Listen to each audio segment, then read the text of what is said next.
Well, no one's going to want to say it, but it was right for the Giants to sell at this deadline. They sucked this last month. There's no other way to put it. There's no other way for the team to put it, and they haven't been making any excuses. Buster Posey was not going to fix this with any trades, so they sold at the deadline. And that's not easy to hear. It's not going to be easy for my season tickets to hear for the rest of the year. But it was probably the right thing to do for the team's future. So, what now? First of all, Buster Posey, Bob Melvin, Pat Burrell, they need to figure out how to get this team turned around because this is not a skill issue. The superstars are not hitting, and we know that they're better than they are. You can debate Mike Yastrzemski as a hitter. You can debate Patrick Bailey as a hitter. But Rafi Devers, Matt Chapman, Willy Adames, they all have very good track records. They're not perfect hitters, but they are far better than what they've been doing. And while particularly Adames has heated up, it's not enough.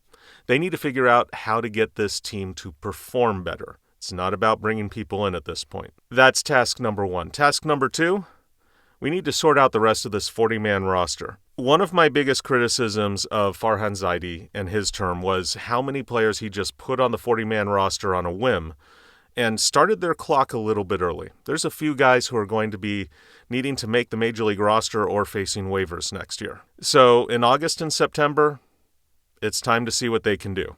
And they means Luis Matos, Marco Luciano, Grant McCray, and Wade Meckler. Did you know Marco Luciano is leading the entire farm system in home runs? He just hit his 20th yesterday. The batting average isn't great, but the home runs are there. Grant McCray's been having a solid overall season, honestly one of his best offensive seasons of his minor league career since the low levels. Let's see what these guys can do because they have been sitting on the 40-man roster and the Giants need to make a decision next year. And I know what you're thinking. I know those two words. One of those words is Eldridge.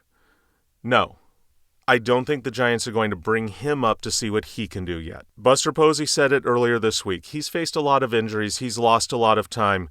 And while he's hitting home runs down in AAA, he's not hitting for average. And the Giants have time with him. He's not even on the 40-man roster. Let him cook, let him simmer, and let's see what he can do in AAA. That Major League time will come down the line.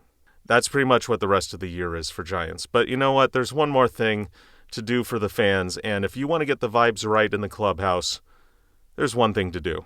Spoil the rest of the season, the rest of the time we face the Padres, and especially those Dodgers. Because even in losing seasons, we can always celebrate great upsets that knock the Dodgers down a peg. I'll see you for the next couple of months, Giants fans. I'll talk to you soon.